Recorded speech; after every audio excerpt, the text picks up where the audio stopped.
Hannah Pursley, a clinical social worker, stood passionately in Columbus Park. She prepared to speak at the March for Migrant Justice. Laid off in March, she had been helping immigrants with legal and social services. It felt devastating. It's as if the helpers are being punished, she expressed. She highlighted her worries about migrant children lacking legal support. Protesters gathered, decorating the park with vibrant orange and blue butterflies. They held signs demanding the release of Kilmar Abrego Garcia, a man wrongfully deported, amidst a national legal battle. In Baltimore, the march was one of many across the city, uniting at McKeldin Square.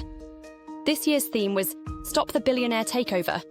Organisers anticipated diverse participants, teachers, children, artists and students. Each year, labour unions and advocates march for various causes on May Day. However, this year the urgency was heightened by the ongoing actions of the Trump administration. Anna Evans Goldstein, a leading organiser, stated, "The first 100 days of the Trump administration have affected everyone." She emphasised the importance of standing united against injustices.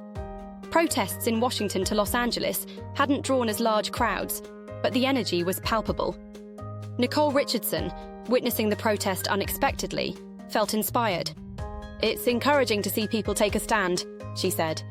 UMBC professor Andrea Calfaglou arrived early. She felt compelled to support her struggling students. "This is a moment of solidarity with other faculty," she proclaimed. April Wench, of Johns Hopkins University, echoed her sentiments. "Academia faces unprecedented attacks," she noted. "I hope this march inspires action." The spirit of May Day extends back to 1889, commemorating labour organisers fighting for rights.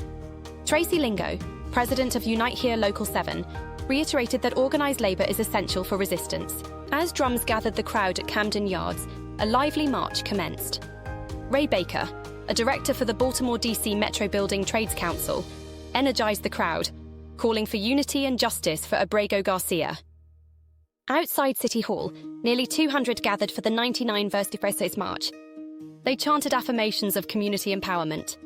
Protesters showcased their power with signs and energy. Dan Whitson, who joined multiple protests since the Trump administration, underscored the urgency. "It's happening fast, but the response isn't enough," he cautioned.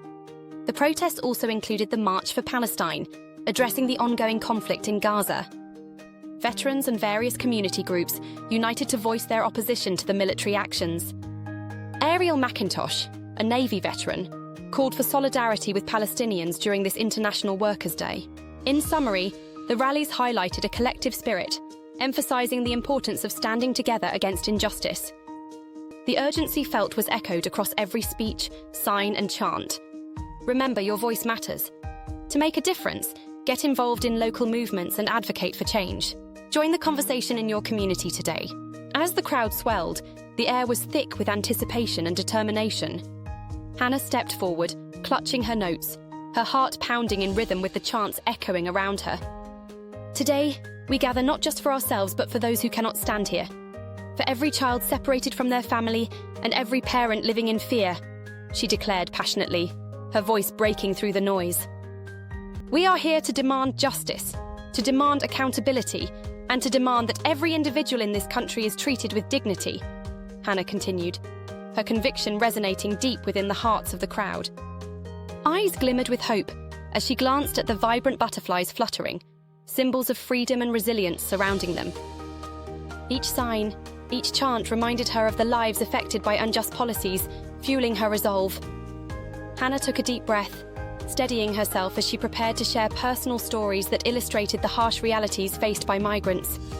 "I remember Maria, a young girl whose laughter filled the room during our sessions," she began, her tone softening as memories flooded back. She is just one of many, yet her story reflects countless others, battling a system designed to silence their voices. The crowd listened intently, drawn in by her heartfelt account. Her words painted a vivid picture, fostering deep empathy among the protesters, united by their shared purpose. "We cannot allow their struggles to go unnoticed," Hannah continued, her voice rising with passion. "Maria once told me how she feared her future, her dreams dimmed by uncertainty and despair. She wanted to be a doctor, to heal those in need, yet she was haunted by the threat of deportation. Silence fell over the crowd as they absorbed her words, the weight of her testimony anchoring them in shared sorrow. Hannah paused for a moment, allowing the emotion to linger in the air before resuming with fiercer conviction. We have the power to change her story, to rewrite the narrative. Together we can create a world where dreams are not deferred by fear.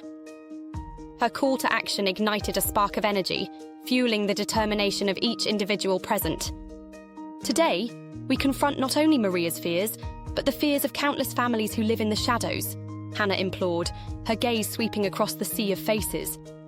This is about our humanity, our collective responsibility to lift each other up. As long as there are children separated from their families, we must raise our voices louder. The resonating cheers from the crowd surged like a wave, supporting her message of hope and unity. With each word, Hannah felt the energy of the crowd pulsing around her, a testament to the strength found in solidarity. Every story we share brings us closer to justice. We are unbreakable when we stand together. The butterflies, symbols of transformation, seemed to flutter even more vigorously in the warm breeze as if echoing her sentiments, reminding everyone of the change they wish to inspire. Let us not forget that the fight does not end here. It continues beyond this moment, she encouraged, the crowd hanging on her every word. Let's carry this fire with us and instill it in our communities to ensure every child like Maria can dream without fear. Together, let us stand firm against the injustices perpetuated by a system that targets the most vulnerable among us, Hannah urged, her voice rising with fervor. We are the ones who can shift the tide, who can elevate the narratives of those silenced. This is our chance. The crowd erupted into thunderous applause, the energy surging like an unstoppable current. As the march continued, Hannah felt a profound connection with the crowd, realizing that their collective strength could dismantle the barriers separating families. Let's take our commitment to the streets, into our homes and everywhere in between, she asserted, inspiring countless individuals to become active advocates for justice.